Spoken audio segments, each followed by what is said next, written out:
On this episode, I'll be answering the 20 questions from Miss 80's soundtrack tag Redux.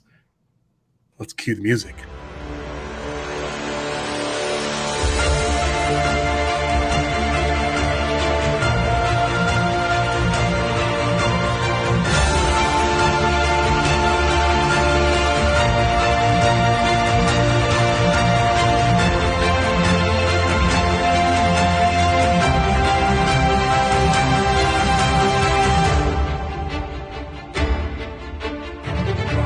Welcome to the show. On this episode, I am answering 20 questions from Miss 80's soundtrack tag Redux.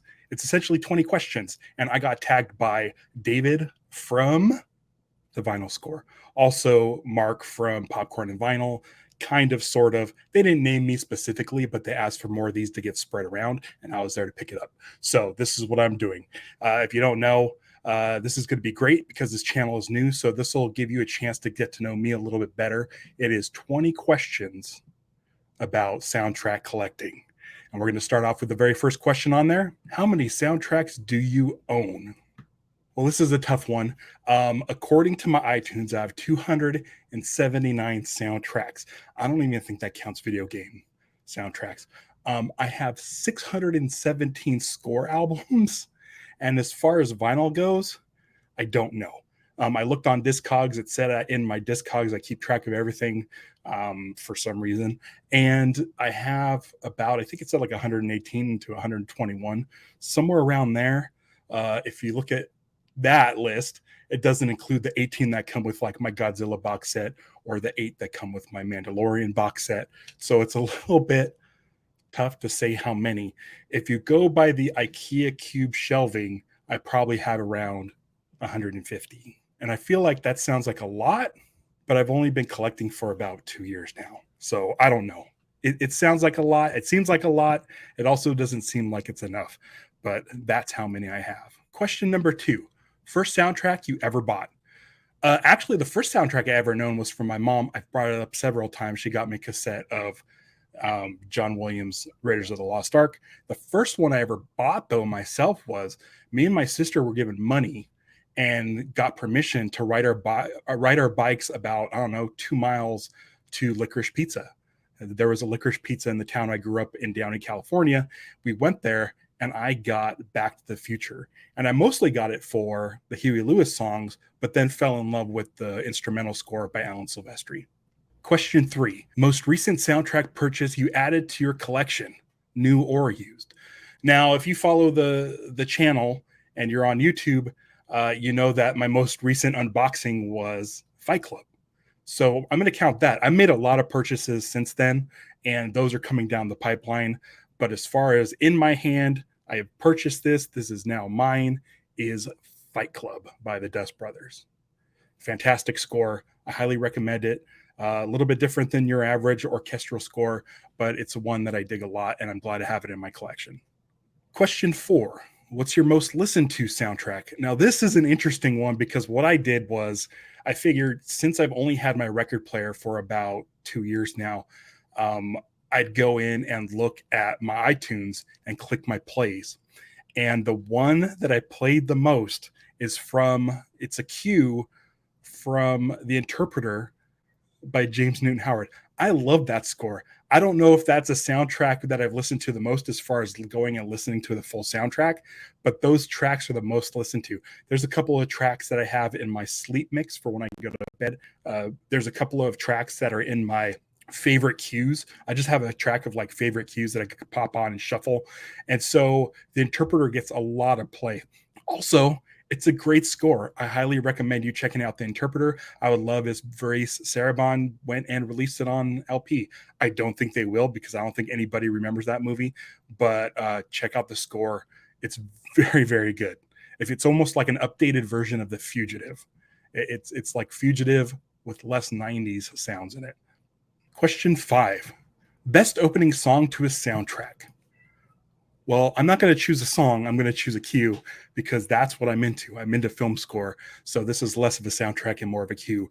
But I'm going to go ahead and show off this Beetlejuice. Now, Beetlejuice is one of the scores that got me into Danny Elfman. this Pee-wee's Big Adventure, and of course Batman. This set by Waxwork Records is an amazing packaging. If you can get your hands on it, I think they've done a re-release. I'm not sure, but it's super cool. I have more pictures on my Instagram, so be sure to follow Instagram.com/Cue the Music Podcast.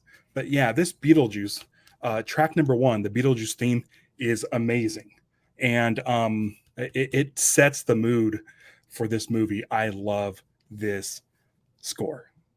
Question 6: favorite soundtrack/score composer? Well, that's an easy one for me. It's always been Danny Elfman. He's the one that, I mean, I had listened to Alan Silvestri, I had listened to John Williams, but only for specific soundtracks. Danny Elfman was the first composer that I'd go out and I get scores for movies that I haven't even seen before. There's still movies that I haven't seen that Danny Elfman did the score for, including like weird ones like Wisdom. That's one of my favorite scores. Summersby's a great one. Black Beauty. Like, these are all scores that I absolutely adore, but I've never seen the movie. I don't know if I will see the movie, but Danny Elfman, I love that he has a wide range of sounds. I know a lot of people talk about him as far as from Batman to Edward Scissorhands, that time period where everything, quote, sounded the same, just, similar orchestrations and stuff. But he's gone beyond that. Like, I love scores like A Simple Plan, A Civil Action, Extreme Measures, some of his smaller scores like The Kingdom. I can go on for days about how much I love Danny Elfman. He is my top. He always has been, and he always will be. Number 7, a movie that has a lackluster soundtrack. This is a tough one because I don't like ripping on anybody. I like pretty much every composer with the exception of one. And I've brought it up before, and I mean, no disrespect, it's just not my thing. I'm not into Hans Zimmer. And I really did not care for his score to Wonder Woman 1984. Straight off the bat, the very first thing you see are these grand sweeping shots of Themyscira, the chorus doing chanting that sounds straight out of Lion King. And I was like, this does not fit. It completely distracted me from the movie. And that's one of the issues I have with some scores. If I notice the music instead of just watching the movie, if the music stands out or stands apart from the film, that also is not, it means to me it's not a good score for me. Doesn't mean it can't be a good score for you. There's also a scene where there is a chase in trucks and tanks and jeeps and stuff in the desert, and the beginning of the cue starts with Wonder Woman's iconic theme, also done by Hans Zimmer. It's a great theme, but when you start a cue with the big theme that everyone knows, you have nowhere else to go from that point. It would have been better if they just scored it like an action scene, which it was, and then build up to that heroic Wonder Woman theme to kind of be the climax of that piece. So there was a couple of things in that score that stood out to me. And sorry, Mark, I know you like the score, and that's totally fine. But that's just I had to come up with the answer for this question, and that one was the first that popped to mind. Question 8, a soundtrack that was way better than the movie. Okay, this is a good one because one of my all-time favorite scores comes from a movie that I almost walked out of, The Avengers. Nope, not Marvel's Avengers, 1998's Avengers. The music is by Joel McNeely, and it is one of my favorite scores. I listen to it all the time on a monthly basis ever since it came out in 1998. If you can track down the CD, do it. It's great. I don't know if you can find it digitally anywhere, but The Avengers by Joel McNeely is one of my all-time favorite scores, and it's just to a movie that's just a hot mess. It's just a really, really not good movie. Question 9, favorite artwork / jacket or colored vinyl soundtrack. I got 2 of them here, and I'm justifying it by the way that the question was written. My favorite artwork is from Waxwork Records, Bride of Frankenstein. This is amazing. This is the first pressing, so this has a nice marbled vinyl. It almost looks like actual marble, like it's gray and black and white, and it's a real nice swirl. This artwork is astounding. It's amazing. This is something that I like framed. The artwork on the inside, also, look at this. This is an incredible set. I love the music because I'm a big fan of Buster Crab's Flash Gordon serials from the 30s. And a lot of those serials use this music. So I'm super familiar with this music. So this is my choice for favorite artwork. And then it says, or the question says slash or colored vinyl soundtrack. So I'm going to say my favorite colored vinyl soundtrack is Space Amoeba from Mondo. This thing is incredible. This is another thing that I'd like to get framed and put on my wall. Can't recommend it enough. The music's amazing. Akira Ukafube did the score to this, and this. Go on my Instagram and look at the pictures of Space Amoeba because it's like this black light explosion. Look, it almost matches my shirt. That's how bright it is. I love it. So Space Amoeba. Question 10. A soundtrack that needs a reissue or first time pressing on vinyl. This one, if you've followed me at all over the course of the last 16 years of podcasting, you have to know the answer to this, and that's John Williams' Heartbeeps. From 1981, it came right between Raiders and E.T., and it's a score that's not very widely known. Varice Sarabande released it as a CD Club exclusive, limited to 2000 or something. And I got it back then, and that's it. I believe you can get it on Apple Music. I could be wrong, but it's something that absolutely needs to be on vinyl. Every John Williams score should be on vinyl, and Heartbeeps should be at the top of that list. I'm going to keep hounding Varice about releasing it on vinyl. Anytime you see me do that on social media, please retweet, reply, bug them, hound them. Let's get a Heartbeeps vinyl released. Please. The score is phenomenal. Question 11, a bargain bin soundtrack. Now, this one's one I got recently. It's also a blind buy, and I had no idea what it was, but it was like $4, and it's in pristine shape. I got it at Analog Records in Tustin. This is not an ad, but they're great, and they had this. It was The Deep with music by John Barry. The whole first side is like a giant suite for The Deep. It's John Barry music. You know what you're getting into when you buy it, so a blind buy isn't that bad because you clearly know what you're getting with this. On the second side is disco versions of the John Barry music, which does like James Bond style. So it has John Barry came up with a theme, and that theme is a song that's used in the score, and they took that song and discofied it on the second side. But this came in pristine shape, $4. It's a great deal. The artwork's awesome. I love all of this stuff. This packaging design is great. And this comes from Casablanca Records. And fun fact, the disc is blue, and it's seen on my episode, A New Record. So that blue disc that you see in that episode is that one for The Deep. So this is my favorite bargain bin find. Question 12, a soundtrack that includes your favorite band or artist. For me, my favorite band is Oingo Boingo, and Danny Elfman has done all sorts of stuff for soundtracks, whether it's Weird Science, Back to School, which they actually featured in, and Beverly Hills Cop, and Summer School. There's so many, but I wanted to get weird. So this is what I picked, is The Forbidden Zone. Danny Elfman's first score. He did it about 5 years before Pee-wee's Big Adventure. It's an odd movie. I do not recommend the movie because you would probably unfriend me if you took my recommendation to watch this movie and actually watch it. It's very, very bizarre, very, very lowbrow. It's un-PC. It's I love it. It's one of my favorite movies ever. But Danny Elfman and his band, the Oingo Boingo, did the score for this movie, which was directed by Richard Elfman, Danny's brother. And this is Varice Sarabande did this release. It is a vinyl that is a green. Also, you can see this on my Instagram.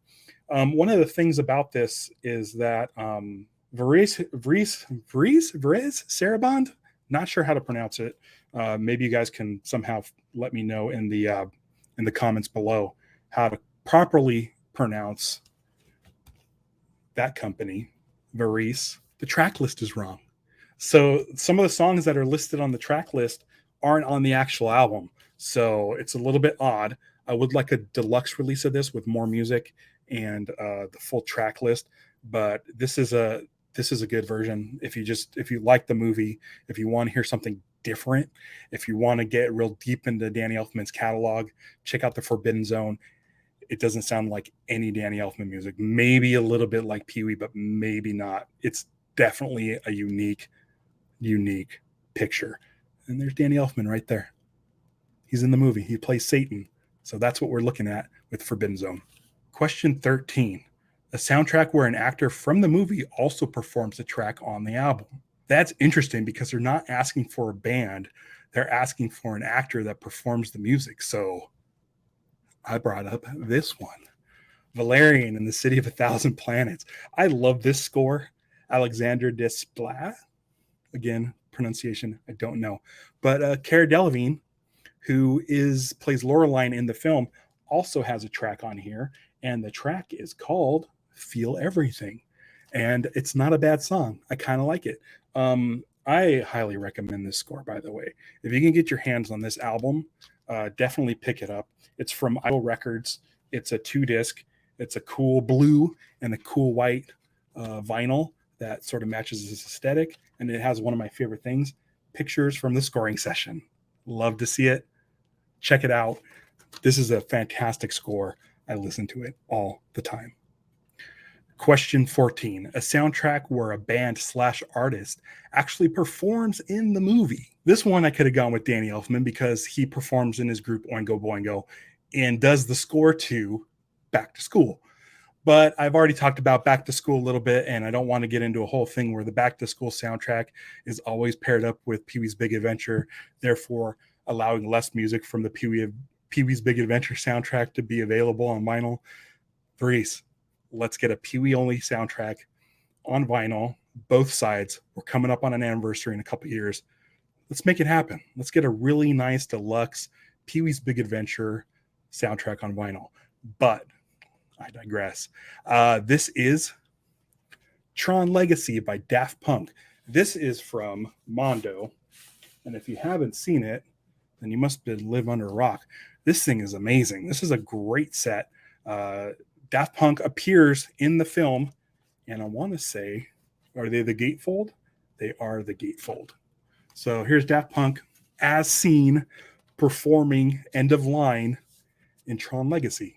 So that's it. Get the score if you don't have it. It's amazing. Question 15. The last movie you watched that you also have the soundtrack for. Now, I did a little bit of cheat on this just because I wanted to bring up the soundtrack. So I went and I popped it on and watched it real quick so that I could make this answer true. And that is a film called CQ. I love this movie. It's Roman Coppola directed movie that takes place in between the years 1969 and 1970 about a guy who is editing a sci-fi movie about a character named Agent, codenamed Dragonfly. And the music by Mello is amazing. The score is great. The songs are great.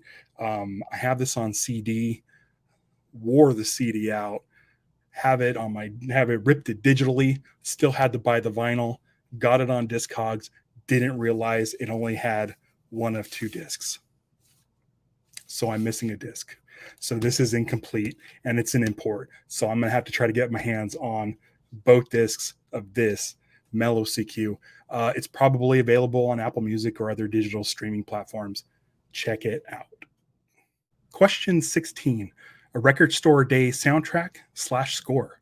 Well, this is fun because we just had a record store day recently, and it was the first one I attended where I went, got up early, stood in line because I really wanted to get my hands on the Royal Tenenbaums. I love the score. I love the soundtrack. I love this movie. It's my favorite Wes Anderson movie. It's my favorite Wes Anderson score and soundtrack.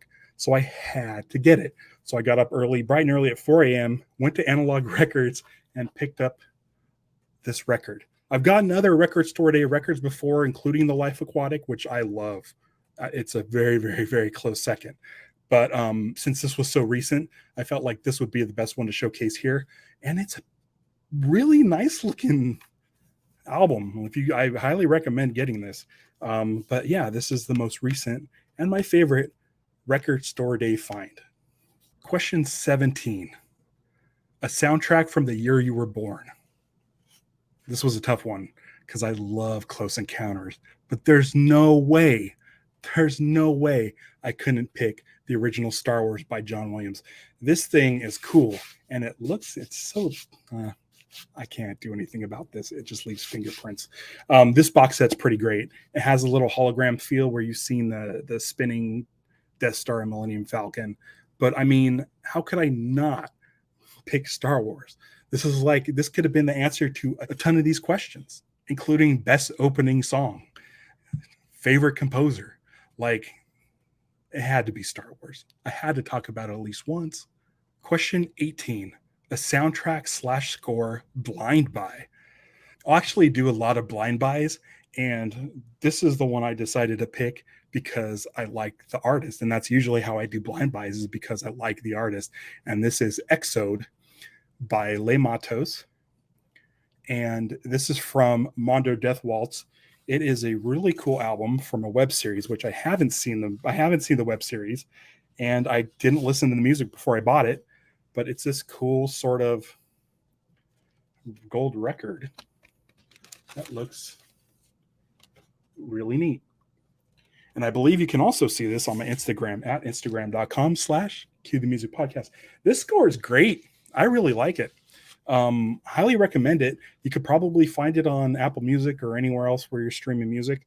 I love Les Matos. I think they're fantastic. And give this a listen if you want to listen to some electronic scores that remind you of like a Blade Runner or something. I can't recommend them enough. And you might hear more about them in a little bit, but Exode by Les Matos. Question 19. A soundtrack you own on multiple formats. There's a lot of them. There really is. I'm an old guy. I'm 45. You probably figured that out from the Star Wars recommendation. But here's the deal. I have many versions of Raiders of the Lost Ark. And I have it on CD. I had it on tape, as I mentioned several times. But I do not have it on vinyl, which I should probably remedy pretty soon. I think it should be pretty easy to get my hands on a Raiders of the Lost Ark vinyl. Heck, maybe when Indy 5 comes out, they'll have some sort of a box set. I'm looking at you, Mondo, a really nice 5-disc box set of all the Indiana Jones adventures. Paul Mann art, let's say, would love that. So if you're listening, make that happen in time for the movie. Let's get that project rolling. It's got to be done. It's John Williams' last film score. Rumor has it it's his last film score. So let's celebrate Indiana Jones and his music to Indiana Jones. So with that being said, I also have this thing. It's Raiders of the Lost Ark, the movie on record. So it sounds, dialogue, and music from the movie played out like a radio drama. So it's just, they just get like a 40-minute version or what, 24-minute version, something like that, of Raiders of the Lost Ark, condense it down and put it on one record, and you can just listen to it. It's like listening to a radio. These are great. I just got one of these at Analog that was the story of Tron. So these are a lot of fun. I highly recommend the movie on record, Raiders of the Lost Ark. And finally, question 20, a soundtrack that always lifts your mood. This guy right here, Turbo Kid by Les Matos. Listen, this is amazing. Mondo keeps having to do repressings of this because they keep selling out. So I got the one that has like a glow in the dark green, but this is like a synthwave Blade Runner score. If you like Blade Runner or synthwave or Wendy Carlos, anything like that, listen to the soundtrack and you're gonna wish you had this record. This record is so much fun to listen to, and it's constantly being played. It's probably in the last 2 years probably my most played album. This, Valerian, and The Avengers, which will always be number one in my heart. So get Turbo Kid. Find it digitally, find it on vinyl, do whatever you have to do. Check it out. It's a ton of fun. So this is where things are going to get a little different. Mark over at Popcorn and Vinyl added some additional questions, and I'm going to go ahead and answer those. So bonus question number 1, favorite video game soundtrack. So this is a tough one because I love Michael Giacchino, and his score to Medal of Honor was one of my favorites ever to be released. But I want to bring up something different. And this is not a format that a lot of you are used to. These are Sega CDs. These Sega CDs are amazing. So what I'm going to do is talk a little bit about Sonic CD, one of my favorite soundtracks to a video game of all time.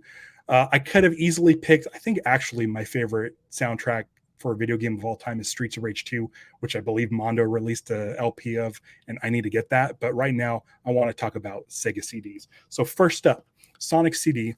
Love this thing. They just released Sonic Origins, and as you probably figured out, they're CDs. The games came on a CD. But what's fun about these is you pop them into your radio, in your car, in any CD player, and it'll play the music from the game. The tracks are laid out individually, and you can listen to all of them. So being a soundtrack collector when I was younger, getting these Sega CDs were awesome. Couple of things I want to bring up. This Mickey Mania came out in 1993 and features a couple of tracks by Michael Giacchino. So listen, he was doing it long before Medal of Honor, long before The Incredibles. He was doing Mickey Mania for Sega CD. Also, because Mark came up with this question, I wanted to bring up this. Mark, get your hands on Mortal Kombat for Sega CD. You might be able to get it pretty cheap, but the CD itself, sorry, these are pretty loud. The CD itself has music from the video game, but also 5 remixes of your beloved Mortal Kombat commercial theme. There's 5 remixes of that song on this disc that you can listen to. So check out Mortal Kombat on Sega CD. Bonus question number 2, favorite soundtrack from TV. It's a no-brainer. It's Lost. Anybody knows me. I used to do a Lost podcast. I love the show. I've been a fan of Michael Giacchino since, well, apparently 1993. And this is a live concert, which has music from all 6 seasons of Lost. And it's a really great listen. And if you listen close enough in the audience, you might hear me clapping. I actually went to this performance in Ireland. And I was lucky enough to be there while this was going to be recorded. So I got to see this be recorded. Lost has to be my favorite TV soundtrack of all time. Bonus question 3. Name a soundtrack that was introduced to you by a best friend. For me, that's simple. My friend Dan Downing, who we are both big fans of film score, would talk about film scores nonstop at work, introduced me to John Powell, but mostly The Italian Job. Have you guys heard John Powell's Italian Job? It is terrific from beginning to end. It's wildly entertaining, and I would very much enjoy a vinyl version of it, and I don't know what I have to do to make that happen. But there needs to be more John Powell on vinyl. Please, anybody who's watching this that's in any kind of position to do that, let's make it happen. The last bonus question from Mark. Give a gateway suggestion. Now, this is going to be a big fat cheat from me, because for me, what I would do if someone says, I'm into film scores, but I'm not sure what I'd like, bam, here's Vries Sarabon's 40 years of great film music from 1978 to 2018. There you go. Listen to this. It's 2 discs. It's got stuff from every composer you can imagine. And they did one for the 20th anniversary and the 35th anniversary, and I think the 30th anniversary. There's a bunch of these. So get your hands on these, give them to your friends. This is always like $10. You can get this double LP for like $10 on Vries' site. So if you're buying something there, go check to see how much of this is and then just add it to your cart, because it's got stuff from everybody, and you hand it to your friend. Check this out. See what you gravitate towards, and then look into that artist. this is the perfect gateway. So that's all the questions. That's all my answers. I'm sure I could change them at any time and redo this video / audio podcast, but that's where I'm at right now. I hope you got some more insight into who I am. I hope you looked at these and thought, oh man, I should probably check some of those out. I've never heard of them. I hope, like, if you have any sort of comments on what you saw me talk about today, let me know in the comments on social media or on YouTube. And make sure to leave a 5-star review on Apple Podcasts if you're listening to this on the audio feed. Whatever you need to do to get in touch with me about any of the stuff I've talked about today, do it. This is a conversation starter, and I want to keep the conversation going. If you don't like what I picked for most disappointing soundtrack, then come at me and yell at me. That's fine. I'd like to hear I'd like to hear like what other people think is like a super disappointing thing. Because there's another category I was thinking of adding onto Mark's bonus questions, which was biggest regret purchase. So let's do it. Bonus question number 4 from Ralph. What is your biggest purchase regret? Don't buy this. It's one song. It's 5 minutes long. And they put the same song on the second side, and it's a picture disc.